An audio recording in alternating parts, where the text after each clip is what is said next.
என் பக்தர்களே, கர்த்தருடைய சத்தம் துதிக்கப்படட்டும். நான் அருண் பிஎஸ் மட்டி. உங்கள் அனைவருக்கும் நன்றி. இன்று ஏப்ரல் மாதம் 7ஆம் நாள்.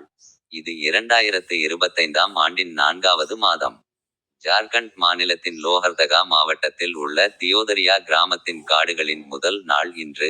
சாதி, பணக்காரர், ஏழை, பகல், மதம் என்ற வடிவத்தை நான் காணவில்லை. இதுதான் செய்யப்பட்டுள்ளது.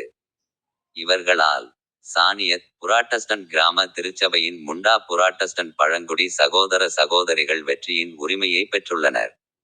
அவரது கூற்றுகளில் ஒன்று பைபிள் வசனத்தை அடிப்படையாக கொண்டது. முதல் யோவான் நற்செய்தி முதல் 23ஆம் வசனம் வரை. குமாரனை மறுதலிக்கிறவன் பிதாவையும் உடையவன் அல்ல, குமாரனை அறிக்கை பண்ணுகிறவன் பிதாவையும் உடையவன். இந்த வசனத்தின் பொருள் எளிமையானது மற்றும் முக்கியமானது. நட்சத்திரக்குறி குமாரனை மறுதலிப்பதன் விளைவு. இயேசு கிறிஸ்துவை கடவுளின் குமாரனாகவும் இரட்சகராகவும் நிராகரிப்பவர் பிதாவாகிய கடவுளிடமிருந்தும் பிரிக்கப்படுகிறார். இயேசு தாமே, நானே வழி, சத்தியம், ஜீவன். என் மூலமாகவேயன்றி ஒருவனும் பிதாவினிடத்தில் வரான் என்றார்.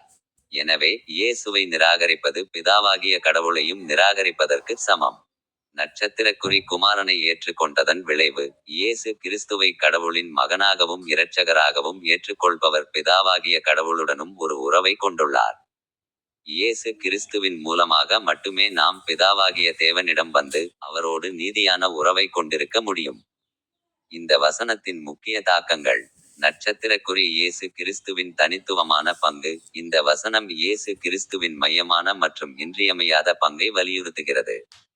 பிதாவாகிய தேவனுடன் உறவு கொள்வதற்கான ஒரே வழி இயேசு கிறிஸ்துவின் மூலமாகும். நட்சத்திரக்குறி விசுவாசத்தின் அத்தியாவசியங்கள். இயேசு கிறிஸ்துவை நம்புவதும் ஏற்றுக்கொள்வதும் பிதாவாகிய கடவுளுடனான உறவுக்கு அவசியம்.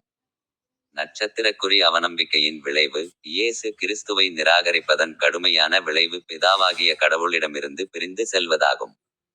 உங்கள் அனைவருக்கும் மனமார்ந்த வணக்கம். இப்போது எனது யூடியூப் சேனலில் உள்ள ஸ்டிங் பொத்தானை கிளிக் செய்ய மறக்காதீர்கள்.